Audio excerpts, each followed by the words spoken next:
কলকাতা হাইকোর্টে রোষের মুখে রাজ্য সরকার। একটি মামলার অবকাশকালীন বেঞ্চের শুনানির সময় কোর্টের সমালোচনার মুখে পড়তে হয় রাজ্য সরকারকে। 10 বছর আগের একটি মামলায় দুই পুলিশ অফিসারের বিরুদ্ধে আইনি পদক্ষেপের জন্য সম্মতি না দেওয়ায় রাজ্যের তুমুল সমালোচনা করেন বিচারপতি রায় চট্টোপাধ্যায়। প্রসঙ্গত 2012 সালে হুগলির চুঁচুড়া থানার লকআপের ভেতরে একটি উত্তেজনার ঘটনা ঘটেছিল। সেই দুই পুলিশ আধিকারিক বর্তমানে একজন মুর্শিদাবাদের দমকলে কর্মরত, অপরজন বর্ধমানে কর্মরত, এই দুজনের বিরুদ্ধে অভিযুক্তকে মারধরের অভিযোগ ওঠে। এরপর দুই অফিসারের বিরুদ্ধে পদক্ষেপ চেয়ে মামলা দায়ের করা হয় কলকাতা হাইকোর্টে।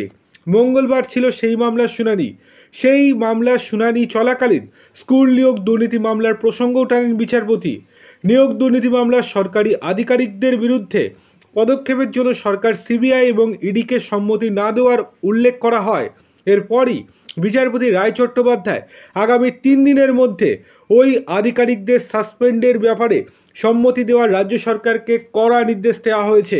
যদি রাজ্য সরকার ওই দুই আধিকারিককে সাসপেন্ডের নির্দেশ না দেয়, তাহলে সেক্ষেত্রে কলকাতা হাইকোর্ট সরাসরি ওই দুই পুলিশ আধিকারিককে সাসপেন্ড করার কড়া নির্দেশ দেবে এবং এর পরবর্তীতে ওই দুই পুলিশ আধিকারিক এবং রাজ্য সরকারের বিরুদ্ধে একটা বিশাল অঙ্কের জরিমানা করতে চলেছে হাইকোর্ট, সেটা পরিষ্কারভাবে জানিয়ে দিয়েছেন বিচারপতি রায় চট্টোপাধ্যায়।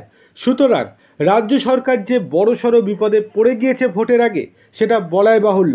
দেখার বিষয় রাজ্য সরকার আগামী 3 দিনের মধ্যে ওই দুই আধিকারিককে সাসপেন্ড করে কিনা। যদি না করে, তাহলে রাজ্য সরকার যে কপাল পুড়ছে সেটা বলাই বাহুল্য।